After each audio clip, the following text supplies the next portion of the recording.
Se Deus é por nós, quem será contra nós?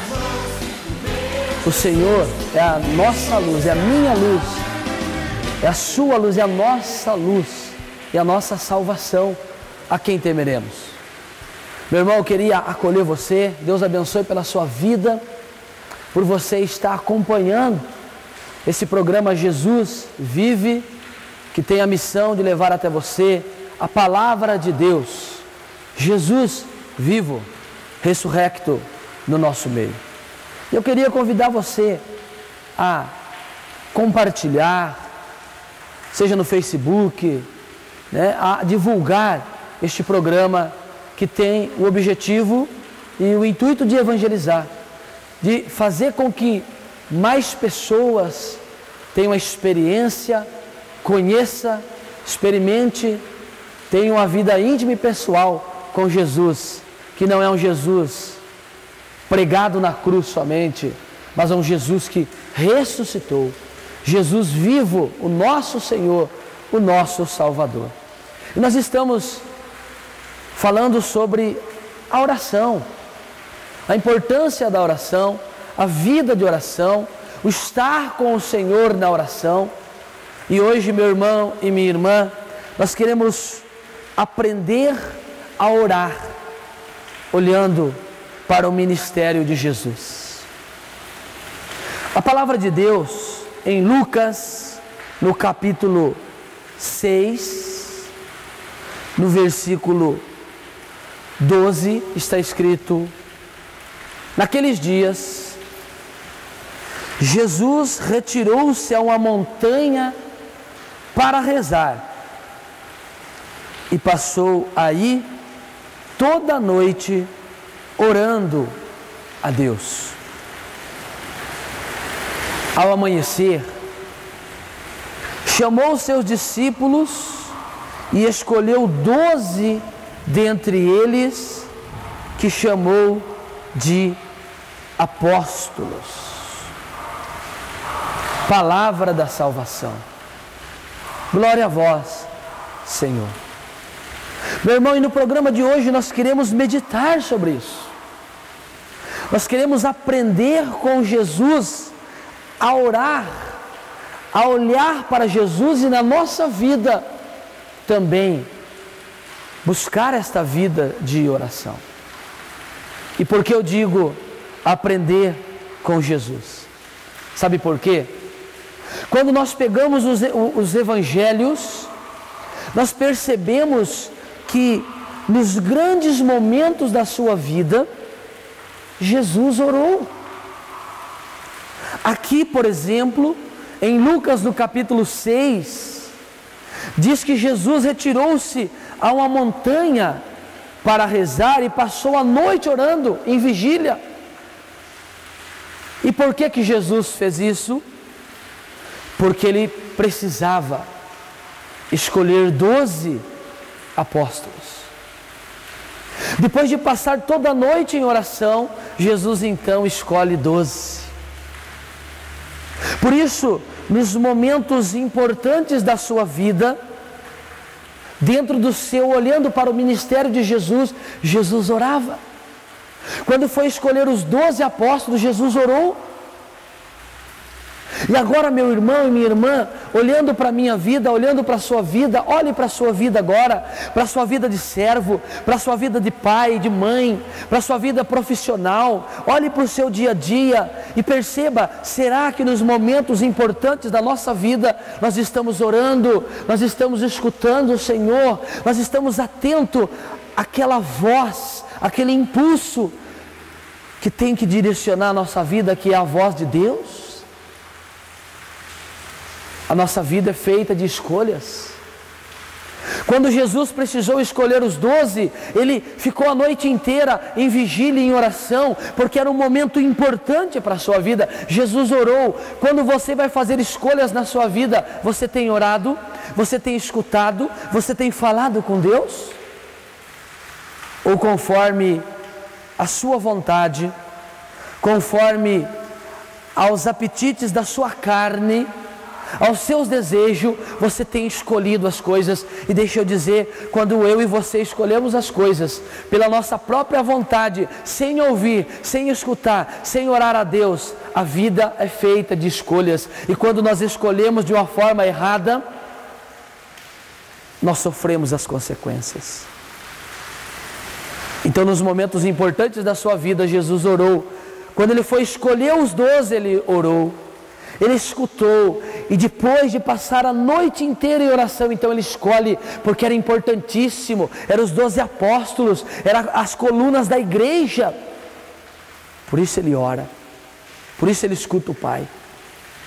Nós podemos também, depois você pode abrir em Lucas capítulo 22, versículo 30 a 46, naquele momento em que Jesus estava angustiado, em que Jesus estava para ser entregue, a passar pela crucificação, pelo sofrimento, pela dor, na angústia, ali no sofrimento, Jesus ora.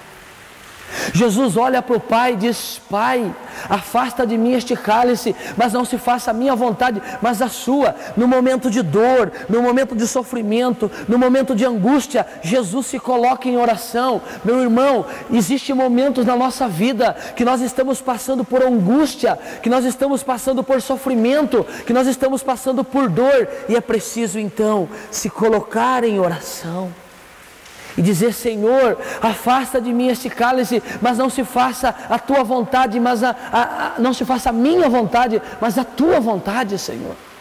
Talvez hoje você esteja passando por angústia, por um sofrimento, por uma perda, por uma dor, por um desemprego. Meu irmão, em vez de reclamar, em vez de murmurar, em vez de falar para muitas pessoas para que tenham pena, piedade de nós, ore. Faça como Jesus, no momento de angústia, ele orou, e a vontade de Deus se cumpriu. Ele sofreu, mas ele orou, ele pediu, ele falou, e o Pai então o glorificou. Ele foi glorificado, ele ressuscitou, ele venceu. Meu irmão, talvez você esteja numa depressão, talvez você esteja numa angústia, talvez você esteja até pensando em suicídio, talvez você esteja pensando em abandonar o seu casamento, em uma separação, porque é muito sofrimento, é muita dor, é muita angústia, mas Deus quer te ajudar. Por isso, ore.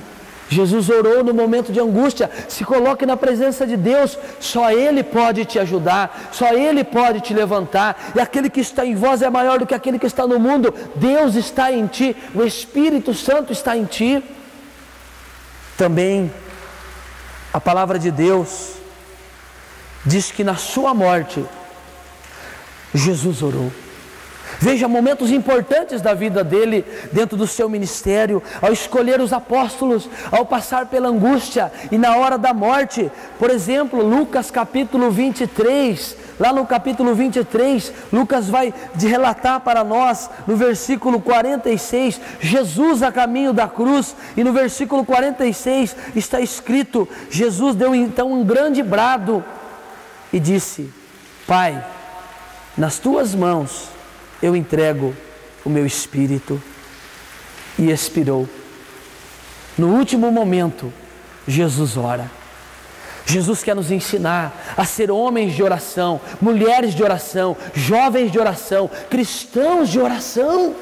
Nós precisamos orar cada vez mais pela nossa sociedade, pela nossa família, pelo nosso mundo que está criando deuses para si. Meu irmão, você é um escolhido a ser de oração, para que a transformação aconteça na vida daqueles que estão ao seu redor, na sua vida, na sociedade. Então vamos nos unir em oração, porque, meu irmão, Agostinho já dizia: nada é mais valioso do que a oração, porque a oração torna possível o que é impossível. Por isso, meu querido, minha querida irmã, eu queria convidar você neste programa a olhar para o ministério de Jesus. E você que está me vendo agora, talvez você tenha deixado a sua vida de oração, Talvez você não tenha orado mais o Santo Terço, rezado mais o Santo Terço, não tenha mais buscado o Senhor numa adoração, tenha deixado de louvar, tenha deixado de agradecer. Volte para o Senhor, ore, interceda, clame, não tenha medo de pedir, porque a oração, meu irmão, torna possível o que é impossível, porque a graça de Deus, o que é impossível à natureza humana é possível com a graça de Deus, e somente a oração nos mostra esta realidade.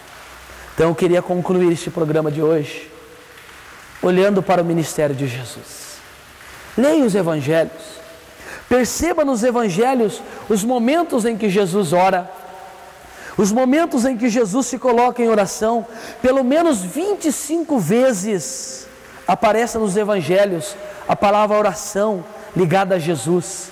Nestes textos, ou Jesus, ele é visto orando, ou está falando sobre a oração. E quando nós olhamos para os cristãos, em Atos capítulo 1, versículo 14, vai dizer que todos eles perseveravam unanimemente na oração. Por isso, persevere, meu irmão, persevere, minha irmã. Senhor Jesus, nós queremos finalizar este programa pedindo a graça para que possamos ter uma vida de oração, uma vida pessoal de oração, que a oração faça parte do nosso cotidiano, do nosso dia a dia. Espírito Santo flua em nós, Espírito Santo reinflama em nós o desejo, o gosto, o prazer pela vida de oração. Por intercessão de Nossa Senhora de Pentecostes. Ave Maria, cheia de graça, o Senhor é convosco. Bendita sois vós entre as mulheres, e bendito é o fruto do vosso ventre, Jesus. Santa Maria, Mãe de Deus, rogai por nós pecadores, agora e na hora de nossa morte. Amém. Deus abençoe a sua vida e até o nosso próximo programa, se Deus assim nos permitir. Deus abençoe a você e toda a sua família. Em nome do Pai, do Filho e do Espírito Santo. Amém.